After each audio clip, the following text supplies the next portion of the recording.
কার্তুজ কাণ্ডে এসটিএফের হাতে গ্রেফতার 6 জনের মধ্যে 3 জনই তৃণমূলের সক্রিয় কর্মী। অস্ত্র পাচার চক্রে শাসক দলের যোগের অভিযোগ আগেও করেছে বিরোধীরা।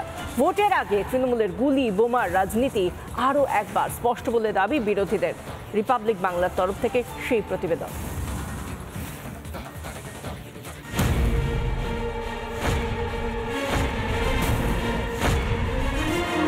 জীবনতলায় কার্তুজ কাণ্ডে গ্রেপ্তার ফারুক মল্লিক, আশিক ইকবাল ও সেলিম গাজীর রাজনৈতিক পরিচয় সামনে আসতেই শোরগোল পড়ে গিয়েছে রাজনৈতিক মহলে।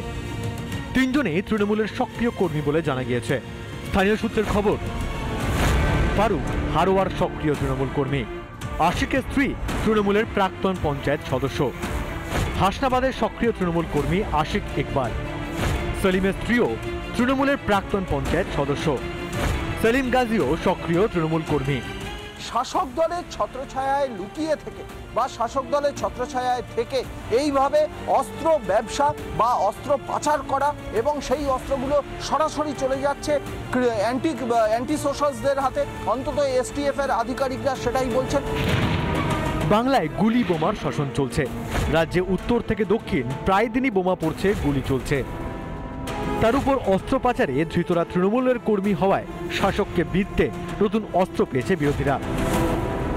পশ্চিমবঙ্গের যে কোনো খারাপ কাজের সঙ্গেই তৃণমূলের যোগ পাওয়া যাবে। তার কারণ তোলাবাজি থেকে শুরু করে বেআইনি অস্ত্র কারবার, খুন, জখম, সুপারি কিলিং, টার্গেট কিলিং সব কিছুর মধ্যেই দেখা যাচ্ছে মারছে তৃণমূল, মরছে তৃণমূল, ষড়যন্ত্রকারী তৃণমূল, করছে তৃণমূল, করাচ্ছে তৃণমূল। শাসক দলের কর্মী হওয়ার কারণেই তো পুলিশের কাছে ছাড় পায় এবং সেই ছাড়টা নিয়েই তারা তার অপব্যবহার করে। তারই পরিণামে আজকে যথেচ্ছভাবে সারা জায়গায় আমাদের অস্ত্র ছড়িয়ে পড়ছে। তৃণমূল অবশ্য এই নিয়ে কোনো প্রতিক্রিয়া দিতে চায়নি। তাহলে কি তৃণমূলের পরিচয়কে কাজে লাগিয়েই অবাধে অস্ত্র পাচার চালিয়ে গিয়েছে আশিক, সেলিম, ফারুকরা? কি উত্তর দেবে তৃণমূল? রিপাবলিক বাংলা। বাংলাকে ঘিরে আরএসএস এর মেগা প্ল্যান। 2026-এ বাংলা স্টিয়ারিং সংঘের হাতে। মোহন ভাগবতের সবচেয়ে দীর্ঘ বাংলা সফর দিল্লির পর এবার আরএসএস এর টার্গেট কি বাংলা? বেনজির হিন্দু ঐক্য দেখতে চলেছে বাংলা। আরএসএস কার্যকর্তারা প্রতি পাড়ায় ছড়িয়ে পড়েছে জনসংযোগের কাজে।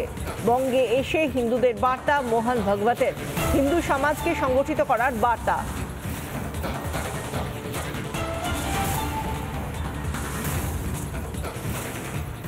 आधार है ध्येय निष्ठा। संपूर्ण हिंदू समाज को संगठित करते हुए हिंदू धर्म संस्कृति समाज का संरक्षण करते हुए अपने इस भारतवर्ष को परम वैभव संपन्न बनाना ये ध्येय है। एकता का आधार क्या है? आत्मीयता। हिंदू समाज के सबके प्रति संघ का भाव आत्मीयता का है,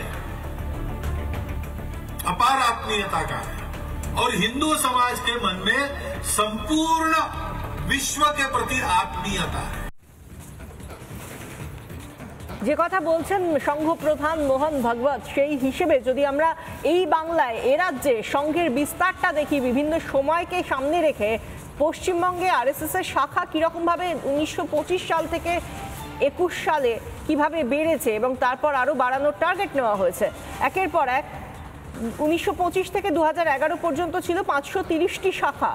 2011 থেকে 25 2500টিরও বেশি শাখা। 2026 সালে আরও 700টি নতুন শাখা স্থাপনের লক্ষ্য, অর্থাৎ 1 বছরের মধ্যে আরও 700টি নতুন শাখা স্থাপনের লক্ষ্য। আর 2021 সালের তুলনায় সেখানে কর্মী সংখ্যা 40% বৃদ্ধি।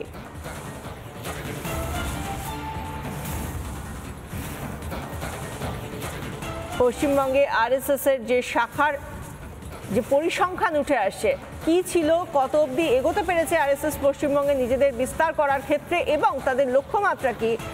1925 সাল থেকে 2011 পর্যন্ত এই বাংলায় 530টি আরএসএস এর শাখা ছিল এবং 2011 থেকে 25 পর্যন্ত 2500টিরও বেশি শাখা।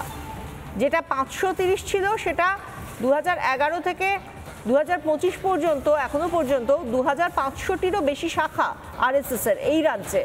এবার 2026 সাল অর্থাৎ 1 বছরের মধ্যে আরও 700টি নতুন শাখা স্থাপনের লক্ষ্য আরএসএস এর। সেই সঙ্গে 2021 সালের তুলনায় কর্মী সংখ্যা 40% বৃদ্ধির লক্ষ্য। এবং এই নিয়ে মোহন ভাগবত যে কথা বলেছেন সেই তাঁর বক্তব্য থেকেই যে বিষয়টা উঠে আসছে, বাংলাকে ঘিরে আরএসএস এর মেগা প্ল্যান 2026-এ বাংলা স্টিয়ারিং সংঘের হাতে। মোহন ভাগবতের সবচেয়ে দীর্ঘ বাংলা সফর, দিল্লির পর এবার আরএসএস এর টার্গেট বাংলা। বেনজির হিন্দু ঐক্য দেখতে চলেছে বাংলা। কি বলছেন এই নিয়ে বিজেপি বিধায়ক অভিমিত্রা পল, শুনুন। উনি এসেছেন সাংগঠনিকভাবে, উনি বৈঠক নিয়েছেন সমাজের জন্য, যেভাবে বক্তব্য রেখেছেন সমাজকে গড়ার জন্য, এটা অত্যন্ত আমার মনে হয় যে আনন্দের, সৌভাগ্যের যে উনি এসেছেন এতদিনের জন্য। এবং তাতে যদি 26-এ হিন্দুরা যদি সংগঠিত হয়, ওয়াই নট? হিন্দুরা সংগঠিত হলেই, হিন্দুদের জন্য কোনো কথা বললেই সেখানে এখানকার মানুষের প্রবলেম হয়ে যায়, টিএমসির প্রবলেম হয়, সিপিএমের প্রবলেম হয়, কংগ্রেসের প্রবলেম হয়। কিন্তু অন্য ধর্মের এই ধরনের যদি কথা বলা হয় তখন কিন্তু সেখানে প্রবলেম হয় না। আমরা আগেও দেখেছি কিভাবে জনাব ফিরাদ হাকিম উনি বলেছেন, কারোর সাথে কারোর কম্প্যারিজন করছি না, কম্প্যারিজন করাটা ঠিকও নয়, কিন্তু সবসময়তে হিন্দুদের কথা হলেই এইটা সবসময়তে কোনো কিছুর সাথে ইন্টারলিঙ্ক কেন করা হয়? দিল্লির পর এবার আরএসএস এর টার্গেট বাংলা, বেনজির হিন্দু ঐক্য দেখতে চলেছে বাংলা। মোহন ভাগবতের সবচেয়ে দীর্ঘ বাংলা সফর, সেখানে তিনি যে কথা বলছেন তার মধ্যে দিয়ে এই বার্তাটাই কি প্রকাশ পায় না? শুনুন মোহন ভাগবত কি বলেছেন আরো একবার। इस प्रेम का आधार है ध्येय निष्ठा। संपूर्ण हिंदू समाज को संगठित करते हुए, हिंदू धर्म संस्कृति समाज का संरक्षण करते हुए अपने इस भारतवर्ष को परम वैभव संपन्न बनाना ये ध्येय है। एकता का आधार क्या है? आत्मीयता। हिंदू समाज के सबके प्रति संघ का भाव आत्मीयता का है, अपार आत्मीयता का है। और हिंदू समाज के मन में संपूर्ण विश्व के प्रति आत्मीयता है।